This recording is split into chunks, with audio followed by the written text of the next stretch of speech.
After officially leaving Sandgem Town, the group continued to trek their way through Route 202. It was, for the most part, a concrete trail surrounded by some grass patches and multiple trees of varying sizes. Overall, this route was easy to navigate and would lead straight to Jubilife City in no time at all. Unfortunately, after only a few minutes passed, Goku was already beginning to crack under the overwhelming pressure of his empty stomach. With each step he took, Goku began to grow more and more overwhelmed by delirious thoughts of food. A little bit of drool trickled out of his mouth as he limped forward, dragging his new backpack across the pavement without much concern. "Are we almost there?" Goku groaned in delirium. Don and Barry slightly chuckled at Goku's exhaustion, while Vegeta, as usual, just rolled his eyes. Don blankly shook her head from side to side. "It's only been 5 minutes, Goku. Just be patient." "Yeah, I'm a professional when it comes to impatience and even I don't act that bad," Barry snorted in disbelief. Goku stopped for a moment, clasping both hands on his knees to take a deep breath. He looked at the two with a distressed grimace. "I'm trying my best, guys. You just don't know what it's like to have a Saiyan stomach." Goku sighed. "We have to eat much more than usual." "How much more?" Barry asked, wondering if he really wanted to hear the answer or not. Still panting, Goku cupped his chin and made a general estimate of the average diet for Saiyans like him and Vegeta. "Well, I don't know the exact number, but let's just say that breakfast, lunch, and dinner are almost doubled on a daily basis. It depends on my training schedule," Goku honestly exclaimed with a small shrug. "Doubled? Geez. How you fit it all, I'll never know," Barry shouted in surprise. To him, it was a miracle Goku and Vegeta weren't humanoid lickilickies by this point. "Now, you can see why me and Vegeta can get hungry so fast. It's unbearable." Goku held his stomach as it growled in utter despair. "That's no excuse to hold us up, Kakarot. Like the girl said before, we'll eat in the next city over." Vegeta reminded his fellow Saiyan. He didn't even wait for Goku's reply to start walking again. "But, Vegeta, just ignore your damn stomach and get a move on," Vegeta barked in annoyance. Goku, not wishing to instigate Vegeta's heated temper, nodded and quietly kept moving. He also strapped his backpack on for good measure. "Fine. Sorry for the hold-up, guys." Goku firmly apologized for his actions. Don lightly grinned at Goku, deciding to walk beside him. "No need to be sorry, Goku. You and Vegeta just got here. Of course you guys need to eat," Don kindly assured the boy. "It won't be long until Jubilife City, I promise." "Thanks for understanding, Don." Goku smiled back in gratitude. The two then kept walking in Barry and Vegeta's stead. Barry, starting to get a bit antsy himself, decided to scout out the area to see how close Jubilife City was from their current location. He opened his satchel and brought out the newly caught Starly's Pokeball. "Might as well, I guess," Barry grumbled, blowing a strand of hair out of his face. "Go, Starly." Upon command, the Pokeball popped open and shot out a blast of white light. This blinding light dispersed, taking the form of Barry's Starly as she enthusiastically ruffled her small feathers and wings. Starly," Starly chirped. She looked up at Barry, waiting for his instructions. "If you're so close to dying, Goku, I'll send up Starly to see how close Jubilife is from here," Barry sarcastically offered. Goku nodded almost too enthusiastically. "Sure, that'd help a lot." "You heard the guy, Starly. Fly over this route and stop at the next location. Alright?" Barry calmly instructed his second Pokémon. Starly bobbed her head in understanding. She then outstretched her wings and took flight, moving northward as Barry instructed. The group watched as Starly's body grew harder to see as she continued flying across Route 202 from start to finish. With each passing second, Starly was now a barely visible speck blocked out by the sun. Said speck became even more minuscule until it eventually stopped, and proceeded to hover in one place. Starly! Starly shouted from the distance. The starling Pokémon waved one of her wings in order to show Barry where she currently was. Smirking, Barry cupped both hands over his eyes in order to imitate a pair of binoculars. Vegeta looked embarrassed by the mere sight of this action, but Barry, whether he outright knew it or not, continued to do so, anyway. The blonde-haired trainer closed in on Starly's location and, to the best of his ability, guessed the proximate distance between them. Good job, Starly. You can come back now. Barry yelled out, so the flying type could hear him. As instructed, Starly speedily flew back to her trainer and flapped idly in midair. Barry then pointed his Pokeball back at Starly. Return. A red lightning bolt struck Starly's forehead, transmuting her physical form into corporeal energy as she was sent back into the Pokeball. Barry then stuffed it back into his bag, and glanced at the others. Looks to me like we're about halfway there, guys. Barry surmised from the trajectory of Starly's flight. In response, Goku sported a look of disappointment, yet relief at the same time. Halfway, huh? Goku scratched his head, peering over at the sea of trees and bushes yet to be traversed. Guess that's not too bad. See, I told you so. Don teasingly remarked. Goku just chuckled with a typical grin on his face. Good. Now that we're on the same page, let's just shut up and walk there in silence. Vegeta said, wanting some time to think for a change. With idiots like Barry and Goku around, real, intellectual thought was a rarity. And he definitely had some thinking to do when it came to both finding the Dragon Balls, figuring out a way to make his big-headed bird less of a wimp, and coming up with a proper method of execution for that blue dwarf bastard responsible for this whole mess. As you wish, Your Highness. Don grumbled sarcastically. Vegeta was starting to get annoyed by the lip this little girl had, but calling it out definitely wasn't worth his time. He simply crossed his arms and proceeded onward. Barry tapped his cheek a few times in deep thought. You know, normally this would be the point where I run off and beat you guys to Jubilife, but I'd rather stay on Veggie's good side this time around. It's the least I can do after you saved me and Starly back in Sandgem Town.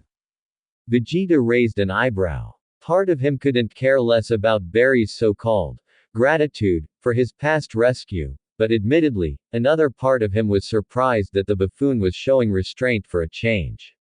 Maybe he wasn't completely incompetent, after all. HMPH. It seems that you do have a brain, Blondie. Vegeta lightly smirked in recognition. Barry, blinded by Vegeta's rare compliment, didn't notice this passive-aggressive jab at first. Well, Veggie, this future Sinnoh champion isn't just a pretty FA. Hey, Barry whined in sudden realization. Not a big enough one, it seems. Haha. Vegeta snickered in amusement. Steam could practically be seen billowing out of Barry's head as he muttered various Pokemon-related curses under his breath. Are you gonna fine him for that one too, Barry? Teehee. Dawn mischievously giggled. She held a hand over her mouth to conceal a wide smile beginning to form. Barry stuffed both hands into his pockets, grimacing. Don't push me, Dawn. Meanwhile, in the back, Goku's mind began to wander. He deliriously thought of the possible food he'd want to eat in this so-called Jubilife city. Since Pokemon were essentially the animals of this world, he began to wonder if, like in Universe 7, some of them were prepared as food. Such a thought was a bit disturbing, admittedly, since Pokemon, based on his Chimchar's behavior, were a bit more intelligent and complex than normal wildlife. But, then again, where else could meat come from? Professor Rowan did emphasize the strong connection between people and Pokemon. So were certain species processed as food in the past? Goku was far too hungry to really think about such a dilemma. He just wanted to eat. Man, I could really go for some giant fish right now. Goku murmured aloud. He euphorically rubbed his stomach, thinking back to the fish present on Mount Paozu. Surprisingly, Goku's thought was heard by a still eavesdropping Mesprit. Said emotion Pokémon continued to float directly above him, using invisibility to keep itself hidden. It began to intently think over Goku's words, mess. Moving its head around, Mesprit caught sight of Route 219's shoreline from a distance. It beamed in sudden realization. Mesprit! It cried. Mesprit's form then glowed an ethereal blue before teleporting away. Back at Sandgem Beach, Roseanne and her Dunsparce continued cleaning up the mess caused by Goku's Pokémon battle against Vegeta. Dunsparce used Dig to help fill the massive crater created from Chimchar and Piplup's recent clash while Roseanne swept away some of the excess debris with a broom in tow. The sun shined down upon Roseanne, causing her to wipe away drops of sweat off her brow. Phew. Keep going, Dunsparce. We should be done in no time, Roseanne sighed. Unfortunately, in spite of what she claimed, they had barely scratched the surface of Sandgem Beach's mess, much to the evident chagrin of Dunsparce. His small, barely mobile body just couldn't take it anymore. Dunsparce, he whined in disappointment. Slightly drooping its small wings, the land snake Pokémon then buried itself within the sand and used Dig again. Roseanne adjusted her glasses, frowning. This wouldn't be so bad if we had some water to keep ourselves refreshed. In that moment, Mesprit materialized itself above the waters of Route 219. Roseanne immediately stopped what she was doing in complete shock and awe. Is that the guardian of Lake Verity? What's it doing here of all places? Roseanne stammered. The research assistant rubbed her eyes, making certain that she wasn't imagining things. Mesprit, keeping Goku's mention of giant fish in mind, glanced down at the Pokémon swimming around down below. Although it was mostly filled with Magikarp, one of them fit Goku's description perfectly. It was an abnormally large Magikarp that seemed to be the de facto leader of this specific group. Growing excited, Mesprit outstretched its pink appendages and used telekinesis to slowly lift Magikarp out of the water. Still watching the legendary Pokémon's every move, Roseanne quirked a brow in puzzlement. Huh? What would a psychic type need with a gigantic Magikarp? Suddenly, Magikarp began to panic as it was plucked from the water. It frantically writhed about in midair, but was unable to throw off Mesprit's psychic abilities. Carp! Carp! Carp! Magikarp gasped for breath. In the midst of being levitated, the water type hit a bit of the water and unintentionally used Splash. Surprisingly, this form of Splash proved to be more potent than usual. It created a huge splash of water that was shot directly at Roseanne and Dunsparce. Wait, wait, wait, Gyaw! Roseanne girlishly shrieked. Her green hair, lab coat, and pants were now completely soaked beyond belief. Sadly, Dunsparce wasn't spared from the splash either. As the two awkwardly stood there, Mesprit transported itself and the nervous Magikarp back to Route 202. It was simply too anxious to give Goku his gift to wait any longer. Mesprit! It excitedly chirped. Within a single millisecond, the mysterious Pokémon was gone. Roseanne blinked a few times, still surprised that such an event even took place. She examined her wet clothes and obviously did not look all that amused by them. This isn't exactly the kind of refreshment I had in mind, Roseanne grumbled. Professor Rowan had better give her a raise after all of this. Back in Route 202, so, you said there's other trainers in these routes, right? Goku asked. He and the rest of the group continued walking, getting a bit closer to the spot Barry's Starly stopped herself at. There should be. We'll probably find more as we get closer to Jubilife's entrance. Dawn replied. She then dug through her bag and brought out an empty Pokeball. In the meantime, we should probably look for some new Pokémon to catch. We won't be able to achieve much with just our starters, after all, she considerately suggested. Barry puffed up his chest with a proud, confident smirk. Yeah. I'm already one step ahead of you guys with good ol' Starly here. Not that I'm surprised. Well, quality is better than quantity, Vegeta grunted. Not when you only have a single Piplup, it isn't. Barry snapped back. How about you catch a nice Bidoof or something? I think it would suit you, Veggie. Tisk. If such a thing really has doof in the name, it's not worth my time. Vegeta dismissively scowled. His bird being called Piplup was already bad enough. He didn't need two creatures with embarrassing or strange names to drag around. You can't be too picky, Vegeta. Routes like this one only have a select few Pokémon wandering around. Don advised. Who knows? If you can keep an open mind, maybe one of them will look appealing enough to catch. The chances of that are slim to none, but fine. I'll play along for now. The Saiyan Prince muttered in defeat. Goku then tilted his head to look up at the area directly above this route. You think there's any Pokémon to find up in the sky? He wondered aloud. All of a sudden, a gigantic fish materialized in midair and began to speedily descend towards Goku. Carp! Carp! The water-type Pokémon gasped in fear. Wah! Goku yelped as he leapt out of the way. Magikarp then smashed into the patch of grass near his feet, causing clumps of dirt and soil to be flung about in various directions. Goku and the group then circled around it in curiosity. The poor creature was clearly panting due to a lack of water in its body. Holy moly! That's one big Magikarp, Barry shouted. It might be one of the biggest I've ever seen. But, why would it be here of all places? Don asked in immense confusion. Vegeta grimaced. That's your question? TCH. You should be asking where the hell it even came from in the first place. That too, yeah. It's definitely an odd situation for sure. Dawn shrugged. She couldn't even tell what part of the sky Magikarp could have realistically come from. Goku, on the other hand, was salivating at presence of such a large fish. He licked his lips and slowly inched closer to Magikarp. Giant fish, he stammered hungrily. Once his hand inched ever so closer to the Pokemon's red body, Dawn took upon herself to smack it away. Yow! What was that for? The Saiyan yelped in pain. There was now a red mark where Dawn's palm made contact. You can't just eat any random Pokémon in the wild, Goku. The poor thing's suffering enough as is. She chastised her new friend. The Saiyan whined in frustration. But, it reminds me so much of the big fish I caught back home.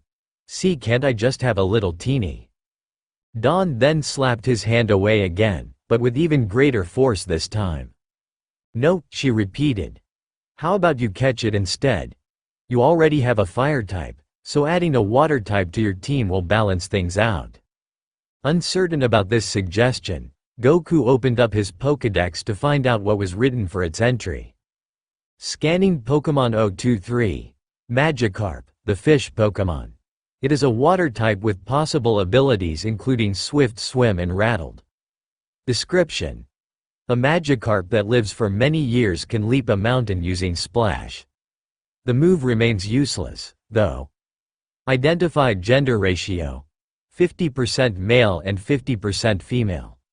Specified nature: adamant. The device read off Magikarp's less than stellar status in battle. Closing the device, Goku then glanced down at the giant fish in slight disappointment. Maybe Kakarot should just put it out of its misery then, Vegeta snorted. Don't be so hasty, guys. With time, Magikarp will eventually evolve into. Dawn suddenly placed her hand over Barry's face in order to make him shut up. She then brought him away from both Saiyans, frowning.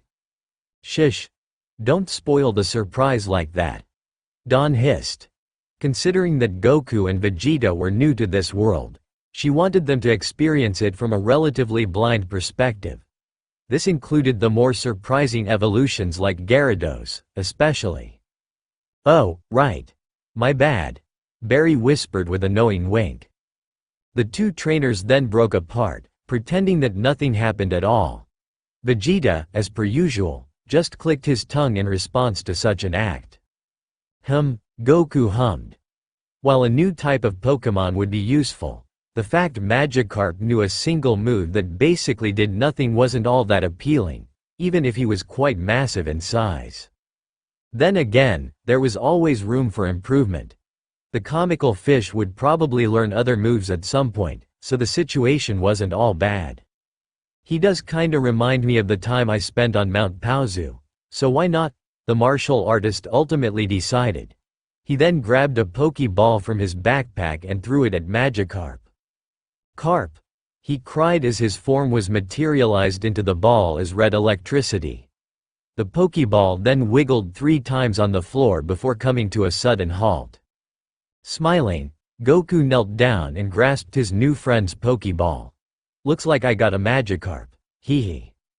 "Congratulations, Goku. You'll be a pro in no time at this rate," Don chirped. "Thanks, now, all I need to do is send him out and get a light nibble from." Don's expression soured from irritation. Kidding, Goku chuckled as he held his hands up in mock surrender. The young Pokémon trainer sniffed in response to this joke. "Tisk. You think you're so funny," Don grumbled sarcastically. Despite this, she couldn't fully conceal the amused grin etched on her lips. "Welp, that makes one of you who's caught up with me then. Time's a tickin', guys," Barry cried while lightly tapping on his wrist. "Right. I'm utterly shaking in my boots. How will I ever find another damn Pokémon in time?" Vegeta droned on in heavily exaggerated concern. Crossing his arms, he walked over to a random, nearby tree. Honestly, I could probably find one in this tree right here. It takes absolutely no effort for an elite warrior such as myself. Watch." He then slammed his fist on the tree, causing it to aggressively shake from side to side. This, to no one's surprise, caused various Starly and Starvia to fly away in sudden fear. However, Vegeta was surprised to see something else fall from atop the tree. It was a large cherry with stubby legs and a green leaf that connected its head to a smaller one. Once it landed on Vegeta's head, the cherry blinked its small, beady red eyes. This caused Vegeta's mild annoyance to change into that of disgust and immense confusion. "Gah!" he yelped. He flung the new Pokémon out of his hair, causing it to unceremoniously fly across the entire route. "Cheru!" it screamed. Concerned for the creature's safety, Dawn ran over and hurriedly caught it in her arms. "Phew! That was a close one," she sighed in relief. "You could have been a bit gentler, Vegeta. This poor Cherubi would have been squished if I hadn't grabbed it in time." Vegeta glanced from Cherubi back to Dawn in bewilderment. He didn't even care that the thing was shaking right now. "Well, I'm sorry. How in the hell was I supposed to know that some fruit could be a Pokémon too?" The Saiyan Prince scowled. "He's got a point there. How does that even work?" Goku asked in confusion. "It's not rocket science, guys. All Pokémon come in various different shapes and sizes. They can look like fruit, trees, flowers, garbage, and even ice cream, believe it or not," Barry explained. Vegeta deadpanned at the last part. "Ice cream? Really? Hey, it may sound dumb, but a Pokémon like that does exist. They're pretty common in the Unova region." Vegeta frowned in further skepticism. Goku was still trying to wrap his head around the whole concept as well. "Here, I'll give you an example.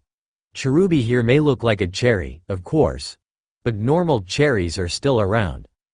Pokémon can grow and develop around the objects they're based on while still being separate things," Dawn added. Goku continued to scratch the back of his head. But, if that's the case, would Cherubi's body match the inside of a cherry too? Barry and Dawn awkwardly looked at each other in surprise. They've never really thought about that before. This short period of silence was interrupted by Dawn abruptly clearing her throat. "Ahem. I think that kind of question's more suited for Professor Rowan, Goku," she pointed out. "Yeah. Guess you're right." Goku shrugged absent-mindedly. "What are you going to do with it, anyway?" Looking down at Cherubi, Dawn brought out her pink Pokédex and examined its respective entry.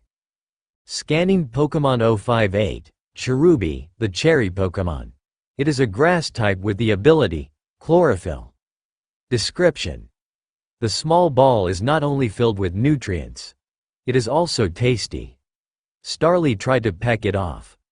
Identified gender ratio: 50% male and 50% female. Specified nature: modest. Tasty, Goku whispered curiously. In a way, the reference to nutrients sort of answered his previous question. Don't get any ideas, Goku. I'm going to catch this little guy. Dawn stated. Before the Cherubi could wriggle out of her arms, she grabbed a spare Pokeball from her bag and tapped it on the grass type's head. Cheru! It squeaked. Like with Magikarp, Cherubi was sucked into the ball via red static. The ball then wiggled 3 times before stopping in place. Nice, can't believe I got it on the first try, Dawn beamed.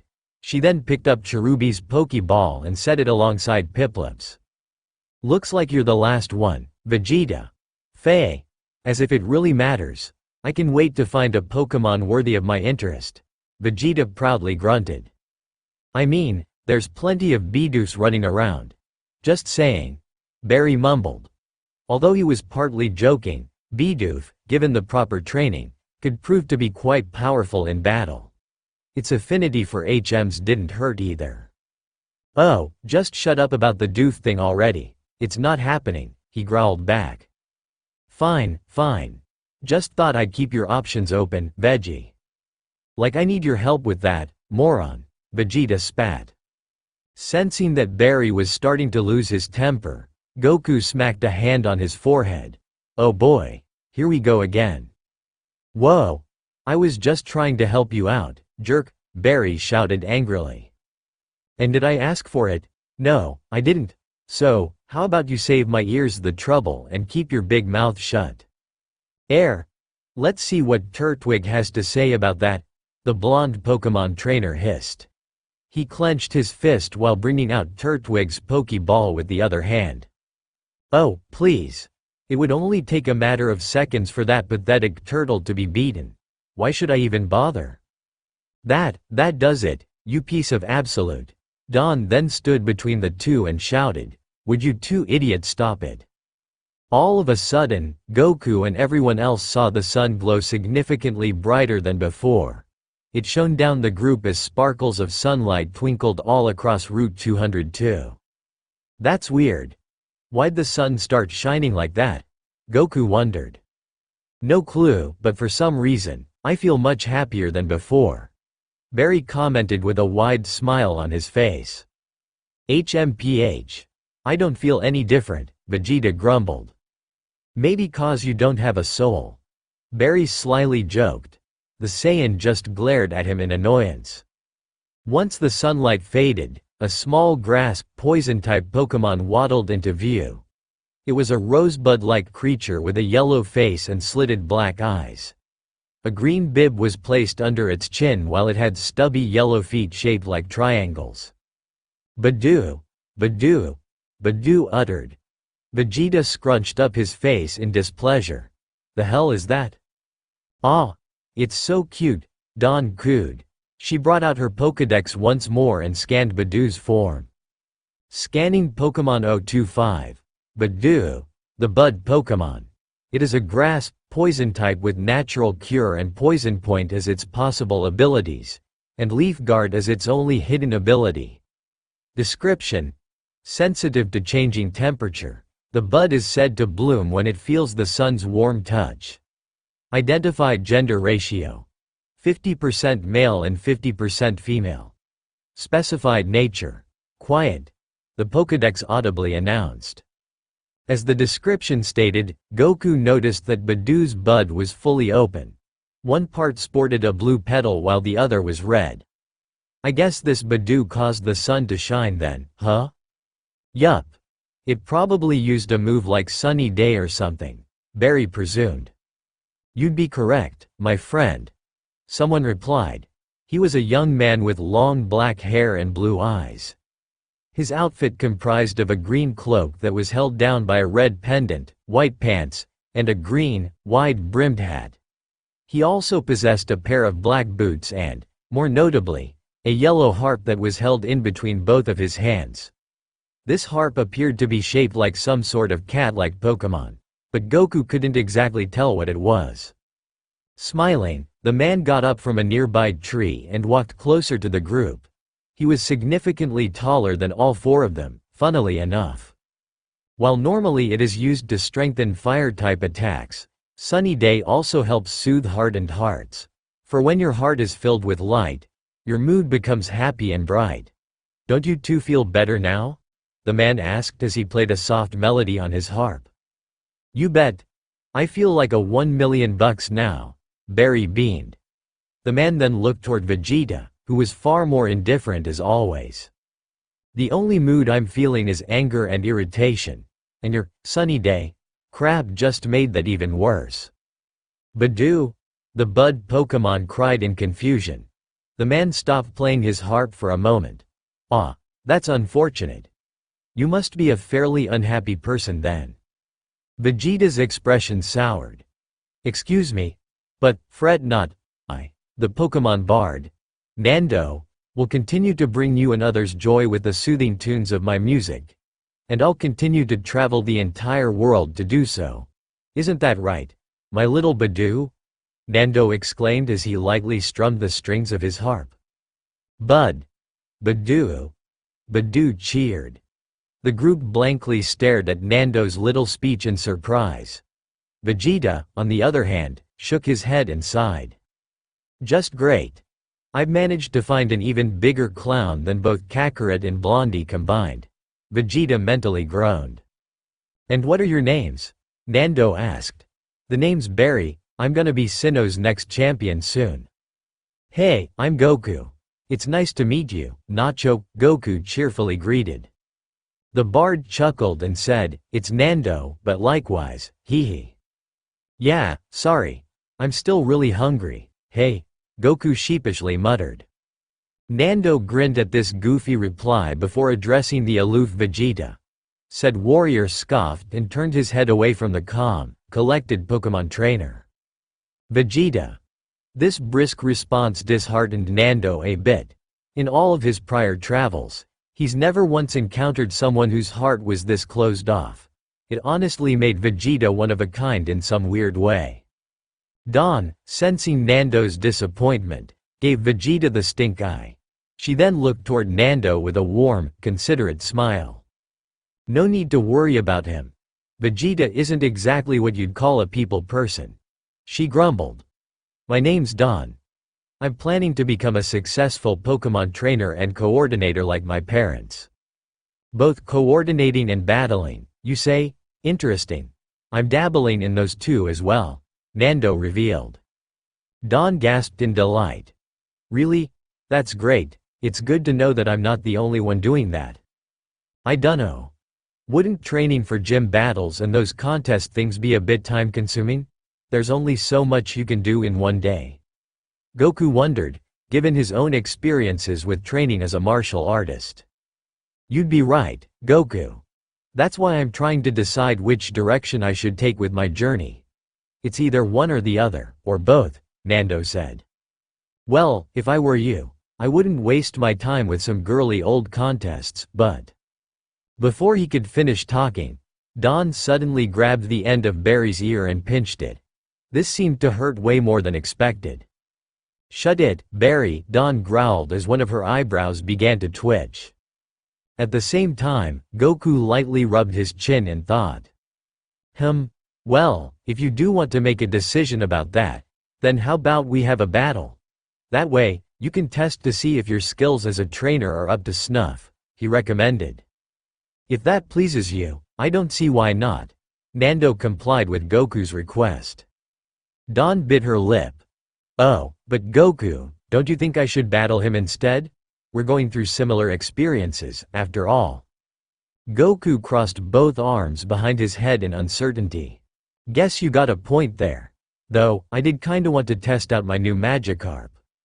Since both kids seemed to have an interest in battling him, Nando came up with a compromise of sorts. Should a double battle suffice then?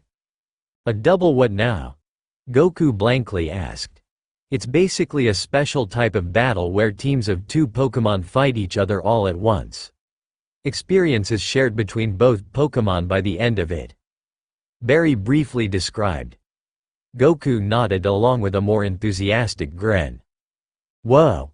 Sounds pretty neat, he said. Come on, Goku. It'll be fun. Don encouraged Goku while lightly tugging on his arm. The martial artist couldn't exactly deny that level of enthusiasm. All right. If that's what you want, then let's do it then. Splendid. There's a clearing up ahead that'll be perfect for such a battle, Nando informed. He then walked in front of the group and led the way. Man, I was hoping I'd be able to battle him. Watching someone else's battle isn't nearly as cool, Barry groaned. For once, I agree with you. A battle against this pretentious clown won't be engaging in the slightest. Vegeta glowered in dismay. If he knew this weirdo was going to show up, he would have put more time into catching another Pokémon. It'd be to his own benefit, at least. Barry slightly winced. Yeesh. I wouldn't go that far, but, at least, we're sorta on the same page now? I think? Faye. Don't get used to it. Walking in front of those two, Goku began to examine the details of Nando's unusual instrument. Its appearance was unique enough to pique his interest. By the way, is your harp based on some Pokémon that lives here, Nando? He asked. Ah, yes. Quite perceptive of you, Goku. Nando praised. He then gestured to the harp's most prominent details. It is based on a mythical Pokémon from the Kanto region known as Mew. Legends say that it's the shared ancestor of all Pokémon and thus has the ability to transform into any known species. Mew, seems really powerful, the martial artist admitted. Like in his world, it appeared that looks could be deceiving. Who knew a small cat-looking thing could be capable of such abilities? Nando nodded in confirmation. It is. Since Mew exists as the embodiment of all Pokémon DNA in one single body, I feel its likeness works well with my harp. I wish to bring a sense of unity to all people and Pokémon with my music, you know. I don't exactly get it, but yeah, I see what you're saying, I think. Goku shrugged in semi-understanding. Nando chuckled. I suppose that's suitable enough for me, Goku, hee. Bud. Badoo giggled in a similar manner. As Nando described, the group arrived at an open field within Route 202.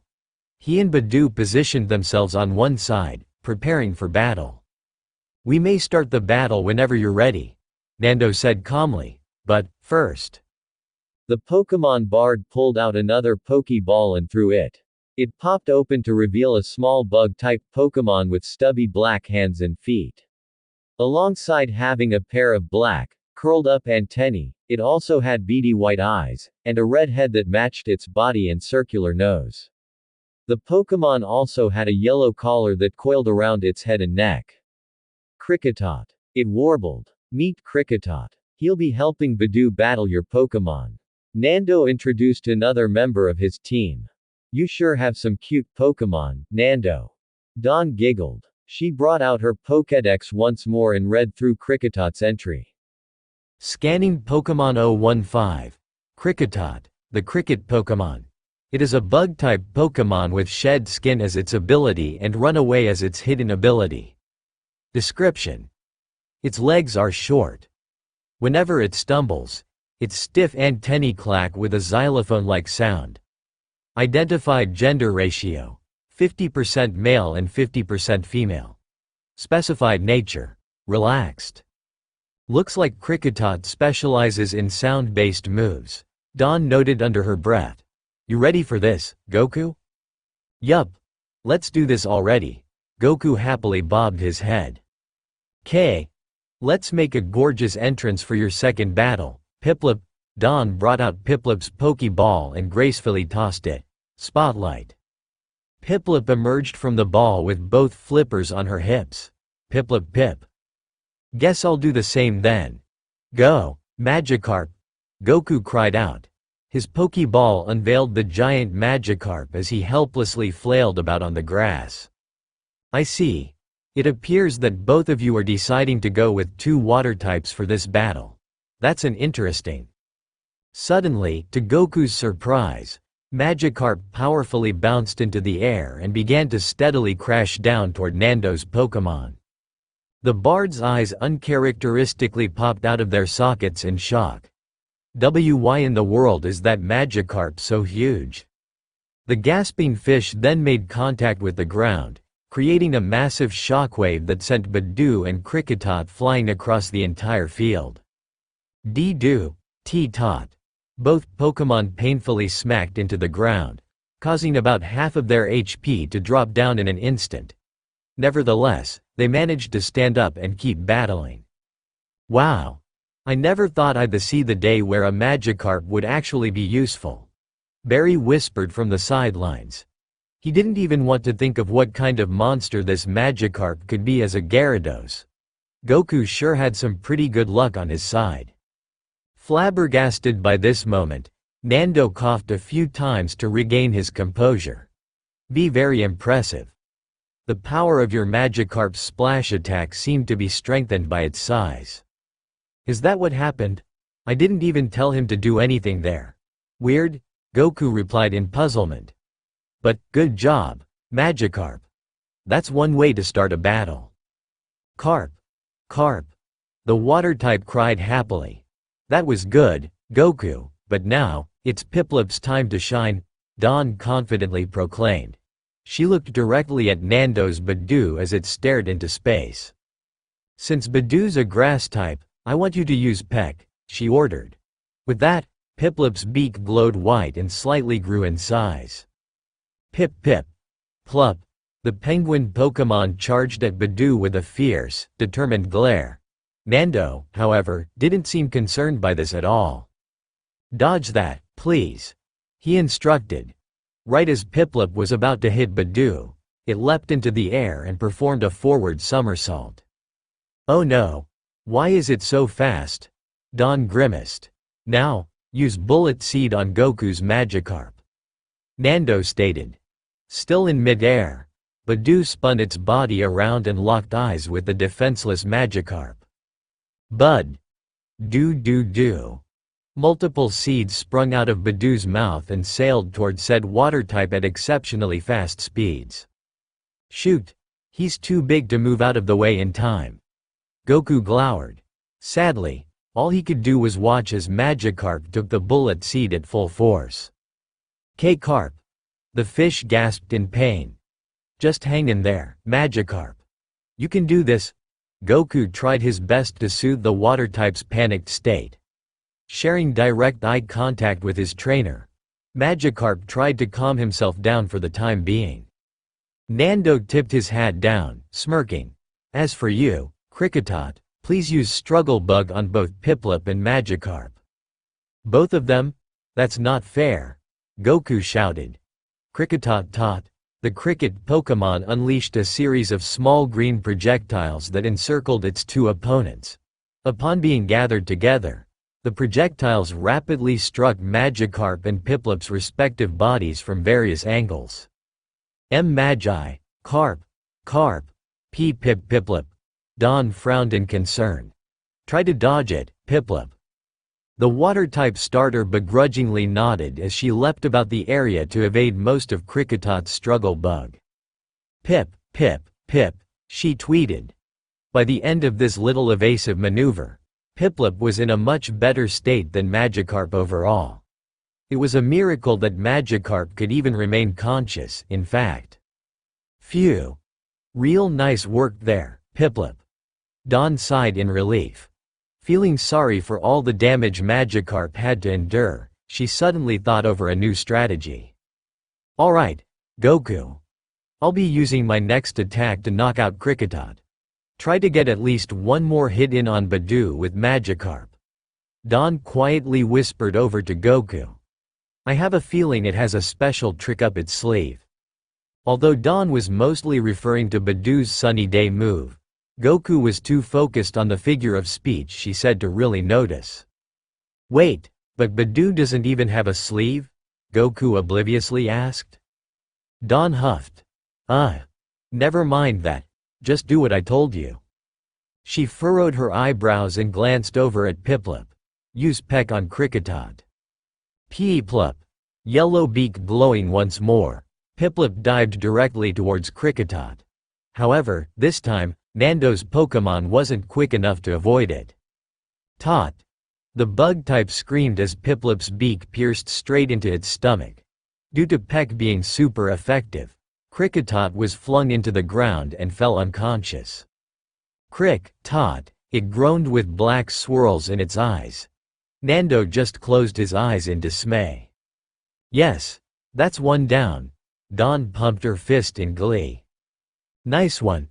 Looks like we won't be hearing any Cricketots chirping now. Barry joked from the sidelines. Return. You deserve a gentle, soothing rest. Nando murmured comfortingly as he placed Kricketot back into its Pokeball. Quite commendable efforts so far, my friends, but this battle is far from over. Badoo has a special tune just waiting to be played. Bring it on then, Nando, we can take it. Goku chided in anticipation. HMPH. If you insist. Nando murmured. He lightly strummed his fingers along the harp strings. Sunny day, please. Badoo, the grass, poison type hummed. Like before, the sun's light became far more intense and potent. That again? Why wouldn't just use Bullet Seed on Magikarp? Goku wondered in confusion. After all, Magikarp was close to fainting at this point. He then brought out his Pokédex and looked over Magikarp's moves. There was Splash, a move that usually did nothing, but could be enhanced by Magikarp's abnormal size, and Tackle. Despite that not being the best attack out there, Goku was just relieved that Magikarp actually had a normal means of defending himself. Okay. Use Tackle, Magikarp, Goku ordered. Narrowing his widened eyes, Magikarp used the ground as a makeshift launchpad and bounced himself against Badoo's body. Carp. Magikarp yelled. Badoo seethed in pain. Fortunately for Nando, it managed to sidestep away from Magikarp, so his tackle only grazed part of Badoo's body, rather than the entire thing. Goku looked slightly impressed. Man, that little guy sure is fast. Naturally. Badoo's speed stat is her specialty next to special defense. Nando proudly informed. Badoo lightly gasped for breath. Seeing Badoo in such a watered-down state, Dawn's determination to win this battle was at an all-time high. A high special defense won't save it from Peck then. Nando, try to hit Badoo this time, Piplup. Piplup pip. Piplup fumed. She spun her body around, making Peck function like some sort of corkscrew in terms of motion. Jump in the air and dodge it, please, Nando said with little concern. As instructed, Badoo used its little legs to backflip into the air. Piplup soared past the area Badoo used to be, causing her to become a bit dizzy from using Peck. Piplup, Pip. The water type woozily squeaked out. Dawn dejectedly snapped her fingers. Dang it, Piplup's just not fast enough. Her and Goku looked up into the sky, trying to get a good idea of what Badoo was doing. To their bewilderment, they saw Badoo's bud open up in midair. Now, Badoo, Nando paused for dramatic effect. Use your solar beam. What? Dawn gasped. A Badoo with solar beam? You've got to be kidding. Barry yelled in shock. Vegeta covered his ears to drone out Barry's incessant screaming. When you have TM22, it is quite possible, actually. And with Sunny Day in effect for 5 turns in total, there's no need to charge it up. Nando coolly revealed his strategy. Release fire on Piplup, Badoo. Badoo. After sunlight gathered into the top of Badoo's head, she unleashed a devastating blast of yellow-white energy. It was as if Badoo was shooting a beam from the sun itself in a way. Whoa. It straight up looks like a ki blast. Goku mentally noted. He didn't think something as small as Bidoof could be capable of unleashing such a powerful attack. Solar beam hit Piplup head-on, causing her to scream in horror. Piplup. Filled to the brim with scorch marks, Piplup abruptly collapsed onto the grass and fainted. Her body ever so slightly twitched from these wounds. "No, Piplup!" Dawn cried in concern. She knelt down and clutched Piplup in her arms. "I'm so sorry, Piplup. Please get some rest now," Dawn whispered. She sent Piplup back into her Pokeball without another word. Pip, the water type, stuttered as she dematerialized into red static. Dawn drooped her eyes and put Piplup's Pokeball away. She then darted her eyes toward Goku, waiting to see what he'd do. Goku gave her a small grin. "Come on, Magikarp. Use Tackle before Bidoof can fire another solar beam." Unfortunately, Magikarp was too nervous to even move a muscle. "Gay Carp. Huh? What are you doing, Magikarp? Use Tackle," Goku repeated in a more concerned tone. Instead, Magikarp just used Splash and, as usual, did absolutely nothing. This refusal to comply with Goku's orders caused Vegeta to facepalm. "How embarrassing," he grumbled. Vegeta had a feeling Kakarot made a mistake not eating that fish when he had the chance. "Solar beam once more," Nando ordered. Bidoof landed on the ground and shot another blast at Magikarp. Upon impact, Magikarp instantly fainted due to Solar Beam's super effective status. Carp. "Aw, man. Sorry about that, Magikarp." Goku apologized. He sent Magikarp back into a Pokeball and shook his head. "The battle isn't over yet. Both Dawn and I have 2 other Pokémon left to use," Goku said. He rummaged through his backpack and brought out another Pokeball. "Let's go, Chimchar," he called out. The ball popped open to reveal said fire-type monkey. Chimchar. He cheeped happily. He seemed to be basking in the sunlight's rays with a wide, mischievous grin. Dawn did the same. "You too, Cherubi, Cheru," the cherry-like Pokémon said while lightly bouncing in place.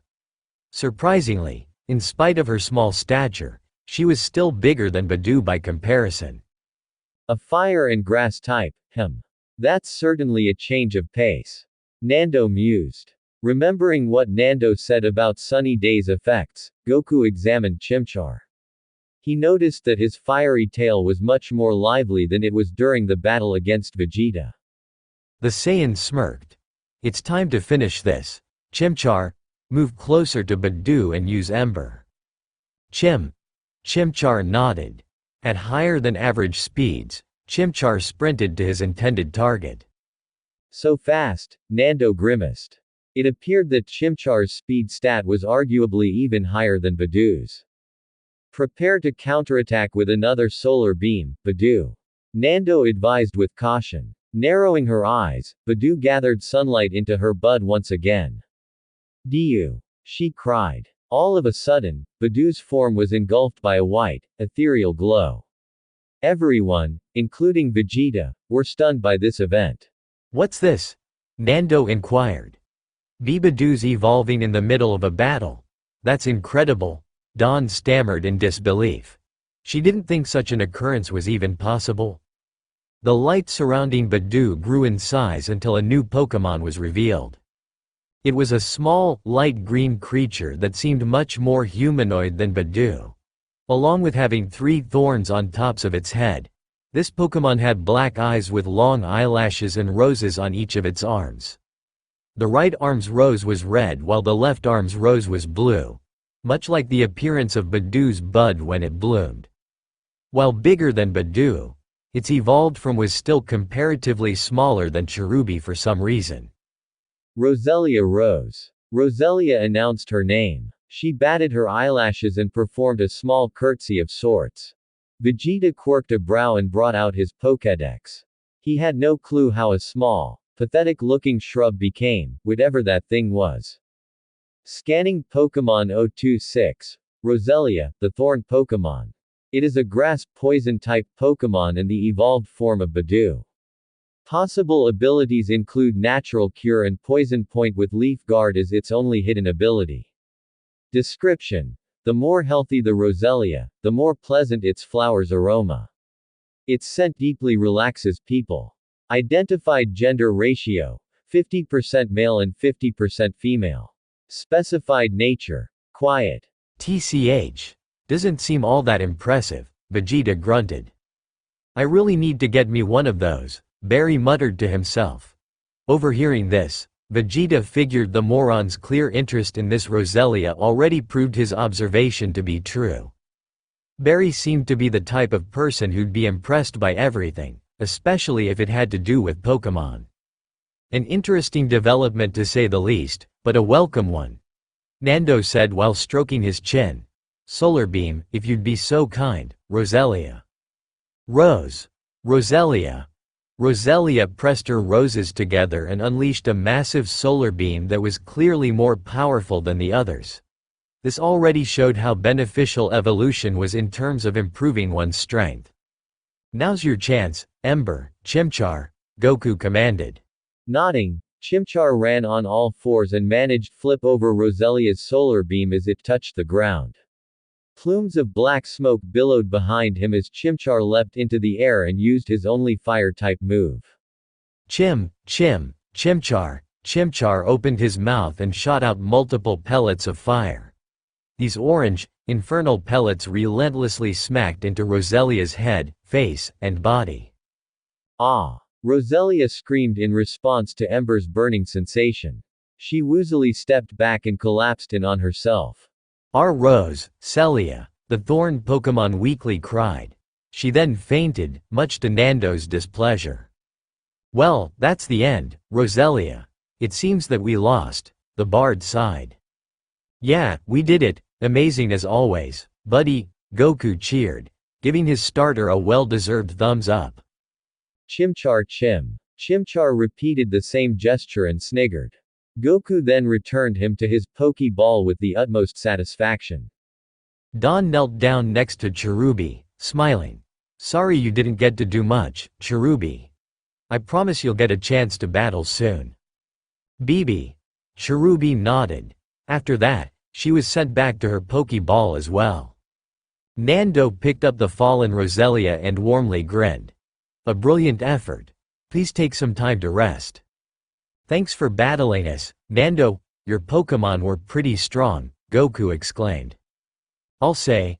You managed to take down both Piplup and Magikarp with Budew, Roselia alone. That's really impressive. Don commended Nando on his battling abilities. I should say the same to you. You're exceptionally skilled battlers for your age.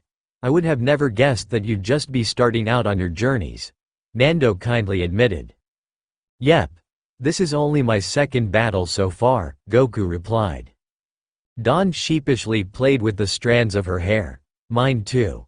But, as you can tell, I still have a lot to learn. Nothing wrong with that. Every battle you participate in will bring forth more and more experience. And judging by how well your Piplup did against Kricketot, I can tell you'll be a strong trainer and coordinator one day. I guarantee it. Wow. That's so nice of you to say, Nando. Thank you. Dawn beamed in gratitude. My pleasure. But, I should be the one thanking you, Dawn and Goku. What for? Goku asked. Seeing your different styles of battling, I've ultimately decided to participate in both the Sinnoh League and Grand Festival. Nando exclaimed, not wishing to give up either form of training in the end.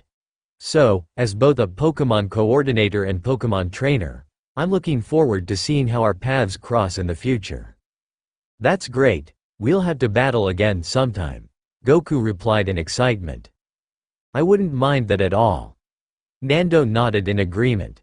Speaking of which, are you planning to participate in Jubilife City's contest hall, Dawn? Oh, right. I completely forgot about that. Dawn widened her eyes in realization. You bet I am. This will be my first contest, so I want to make it worthwhile. Then, I suppose I'll see you there. That'll be my first contest in a while as well. Nando nodded his head. Before he could walk away, Nando glanced at Vegeta and leaned over to Don's ear. Oh, and by the way, I wasn't going to mention this, but what's with that Vegeta fellow's odd getup? I've never seen anything like it before. Nando wondered curiously. Barry, deciding to intrude on the conversation, observed Nando from top to bottom. Isn't that like the pot calling the kettle black? What do you mean? Nando asked. Barry shrugged. Nothing, just an observation. Dawn lightly glared at Barry for his poor attempt at a joke. She then gestured to Vegeta and Goku with her hand. See, Goku and Vegeta come from a, well, far-off region of sorts. That's why their outfits are a bit different from ours. Far-off region? HMPH. Is that why Vegeta is so, how you say, antisocial? Nando inferred. Dawn shook her head. Unfortunately, no, that's just how he is. Ah, I see. Pity. Nando whispered sympathetically. I bid you farewell then. Until we meet again in Jubilife City, my friends. Bye, Nando. Dawn waved. See y'all later. Goku waved him off in a more enthusiastic manner. As Nando made his way down the path to Jubilife City, Vegeta reconvened with the others. Good. I thought he would never leave, he grunted. You gotta admit that he was pretty good at battling, though. I don't think your Piplup would fare much better against that solar beam move. Goku pointed out. Vegeta couldn't exactly deny any of those statements. I suppose you're right about that. But, even so, his personality just pisses me off. I don't buy that whole, bringing joy with my music, crap for a second. Oh, you're just mad that his music and Badu's sunny day didn't leave an impact on you, Barry mischievously proclaimed. No, I'm mad at you for making asinine statements like that every 5 seconds, Vegeta growled. Sure, Veggie. Whatever you say, the blonde trainer said in a sarcastic tone. Knock it off, guys. Goku and I need to find a Pokémon Center in Jubilife. Dawn informed as she pointed to the end of Route 202. The exit isn't that far ahead, so let's keep walking. Does that mean we can? Yes, Goku. We'll be sure to eat when we get there. Dawn amusedly rolled her eyes. Great, I'm starving. Goku eagerly whooped. If I had a nickel for every time I've heard him say that, Vegeta grumbled in irritation. You'd be rich, right? Barry chimed in. Well, I'm technically already rich back in my world, but yes. The Saiyan Prince nonchalantly replied. Barry nodded a few times before realizing what Vegeta just mentioned. Wait, what? As Barry relentlessly hammered Vegeta with one irrelevant question after another, Mesprit became tangible in the skies above them. It was pleased that Goku accepted its gift with relatively open arms. Mesprit. The legendary Pokémon bobbed its head in satisfaction. Despite wanting to see what else Goku would do, Mesprit ultimately decided to take a break and head back to Lake Verity. Staying away from its main territory for too long wasn't exactly the best idea at this time. Mesprit yawned. It gave one last look at Goku before teleporting away in a flash of blue light. In that moment, Goku looked behind his shoulder. He squinted his eyes, trying to see where that energy could have originated from. Something wrong, Goku? Dawn asked. Goku didn't exactly know how to answer that question. I don't think so. I just thought I saw something for a second. It was probably just a Starly or another flying type. Don't worry about it, Dawn assured him. Yeah, you're right. Goku nodded, albeit with a smidge of uncertainty. Maybe this had something to do with Magikarp falling out of the sky. Heeding Dawn's advice, Goku shook his head and continued walking over to Jubilife City's entrance. Now, all he needed to worry about was getting some food in his stomach as fast as possible. Mount Coronet, Team Galactic Headquarters, basement. After an incredibly awkward trip in the headquarters elevator, Emperor Pilaf, Mai, and Shu were brought to a fairly open facility. The walls contained shelves upon shelves of Pokeballs, Great Balls, and Ultra Balls, some of which were labeled with names of Pokémon they held. These shelves were even categorized by specific regions that Pilaf couldn't exactly pronounce to save his life. Hoenn, Kalos, Unova. What in the hell kinds of names are these? Pilaf thought in puzzlement. Assuming that you're wondering what those names are, they describe regions from across the globe. Each region has their own species of Pokémon and we have most, if not all kinds of them at our disposal. Cyrus explained in a monotone voice. Pilaf nervously nodded, wondering how in the hell this freak managed to read his mind. Yeesh. That must be a lot then, Shu muttered. Over 1,000, give or take a few. Mars added with little change in her expression. Mai gaped at this number. Are you serious? That might as well be a whole army. It is, obviously. But, unfortunately, most of our grunts are too incompetent to handle the stronger species. Surd sneered. She then glared down at the trio. You'd best hope that you're not the same way. The Pilaf gang collectively gulped. Why yes, ma'am. Good. Now, I want you to select as many Pokémon from these walls as you wish. However, the maximum is 6, so choose wisely, Cyrus advised. Mars crossed her arms and frowned. Master Cyrus, are you sure this is a good idea? We know barely anything about these 3. For all we know, they could double-cross us at any moment. No need to be concerned, Mars. We already possess the Dragon Radar, so without us, Pilaf and his gang have no way to locate the Dragon Balls as initially planned, Cyrus said. He then thought about Mount Coronet's immense height. Besides, if they do, in fact, decide to rebel, we could always drop them off somewhere. Right. I shouldn't have doubted you. Mars closed her eyes, smiling. Surd snorted at this behavior with a malicious smirk. TCH. Just choose some Pokémon and get a move on, she ordered. We still have to test your skills in a battle. Not exactly knowing where to begin, the Pilaf gang awkwardly examined each shelf. There were so many Pokeballs to choose from that grabbing some by random would probably be a quicker option. However, neither of the 3 wanted to be screwed over with a weak Pokémon in their possession, especially when compared to, say, Cyrus Houndoom, Surd's Persian, or Karen's Porygon Z. For all they knew, some Pokémon could be at a severe disadvantage ability or appearance-wise. This brought up a question in Pilaf's head. So, how exactly did your Pokémon become so strong? Pilaf asked. Through training them, of course. While certain Pokémon only have a single stage all their lives, others can have 1 or 2 evolutions that can significantly change their appearance. Evolutions also exponentially enhance their strength and power as well. Cyrus explained the strange phenomenon that was Pokémon evolution. Curious, Mai joined in on the conversation. So, would selecting a fully evolved Pokémon be the better option then? If you want to die painfully, I suppose. Pokémon need to be accustomed to their masters before learning to follow orders. Owning a fully grown Pokémon from the start will increases its chances of going rogue and disobeying your every command, Surd warned. She then smirked and rested a hand on her chest. There are exceptions, of course. But, I doubt you have as much of a hold on a Pokémon's mind as myself. Faye. Someone's humble, Mai thought sarcastically. Observing the Kalos row, she quirked a brow and looked through their smaller Pokémon it is then, Shu stammered.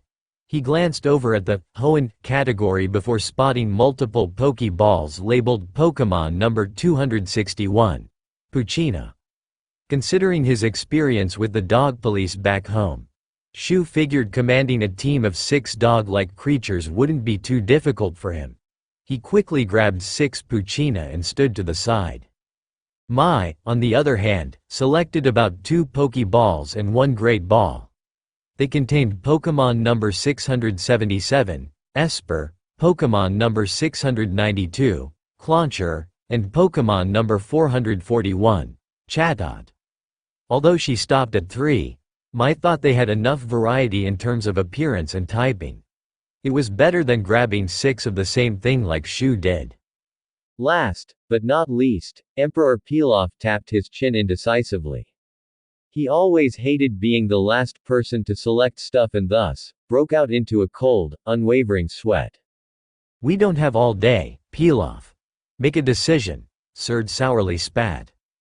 Emperor Pilaf ground his teeth in annoyance. Don't rush me, you dolt. I'm thinking. Mars struggled not to laugh while Surd glared daggers at the blue dwarf standing before her. What in the hell did you just call me, you little piece of? Enough, Surd. Just give him some time.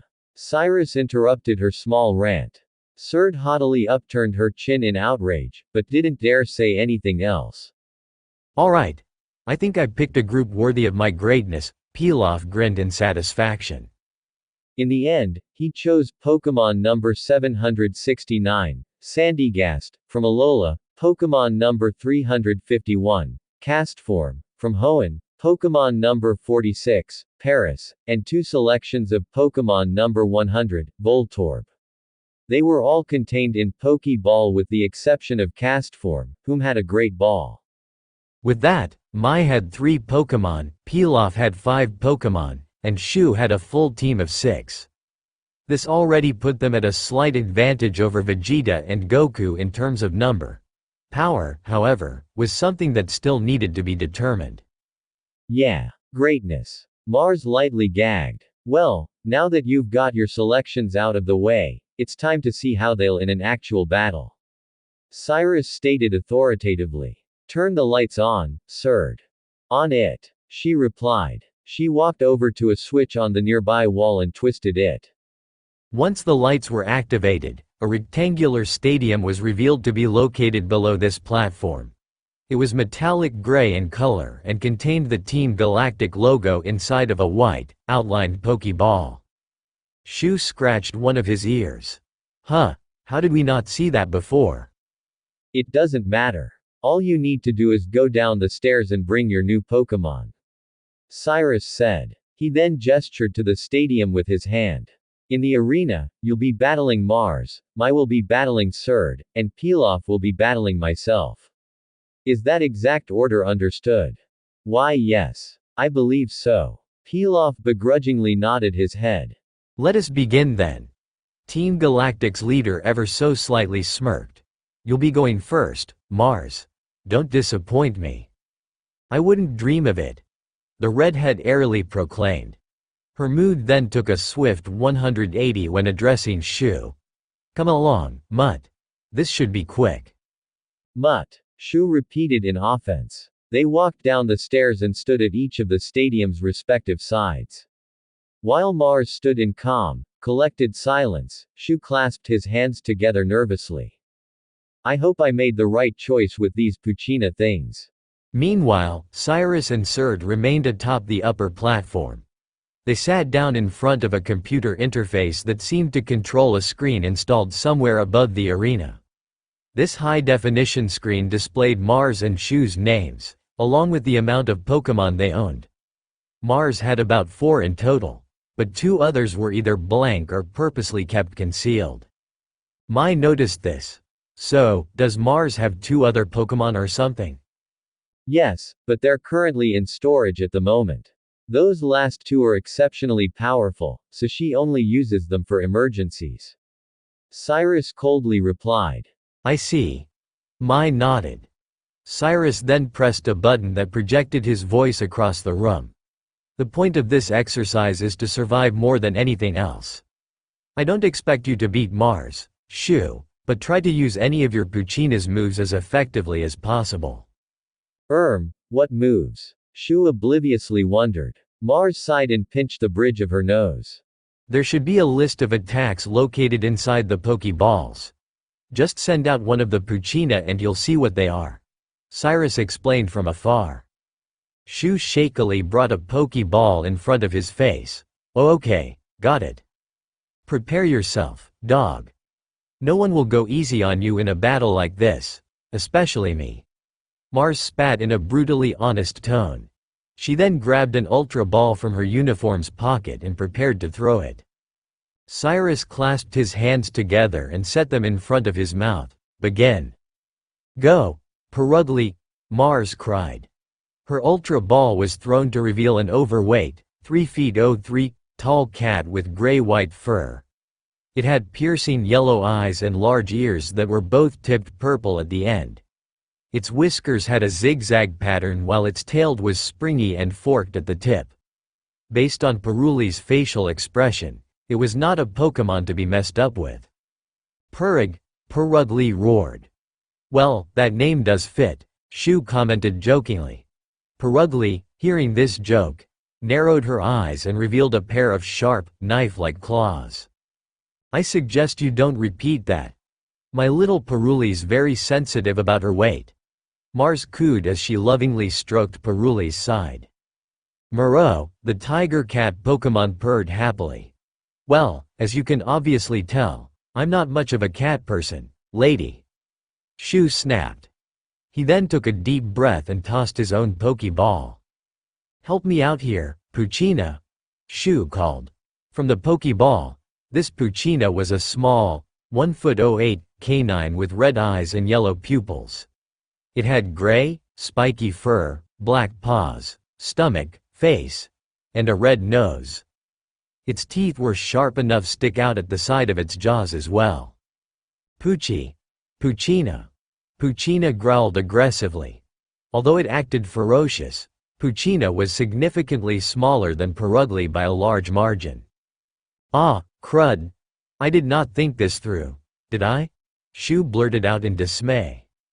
Up on the platform, Mai and Emperor Pilaf darted their eyes at one another. Pilaf just sighed and said, "Welp, this isn't gonna last long." While Poochyena fearlessly glared at Purugly, Shu began to shake in his boots and hope that the poor bite Pokémon wasn't put on life support after this. He stumbled over Poochyena's Pokeball and found the list of moves Cyrus told him about. On it, the moves, Tackle, Howl, Bite, and Sand Attack, were listed. Alright. Use Bite, I guess, Poochyena, Shu unsurely ordered. Upon command, Poochyena fully opened its jaw and pounced toward the obese cat. Poochie. Mars stood completely still, not at all concerned with Poochyena's low-level attack. She lazily brushed her short hair back and smirked. Dodge it! Suddenly, Purugly dashed away so quickly that she disappeared from view. This left Shu, Pilaf, and Mike completely flabbergasted. What the hell? How is a fat cat moving so damn fast? Shu thought. Poochyena's jaws then clamped down, but they weren't able to make contact with anything. Poochie. After a few seconds, Purugly reappeared right behind the small dark-type Pokémon.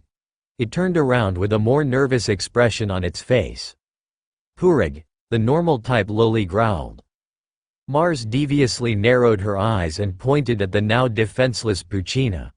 Now, Purugly, let's play rough.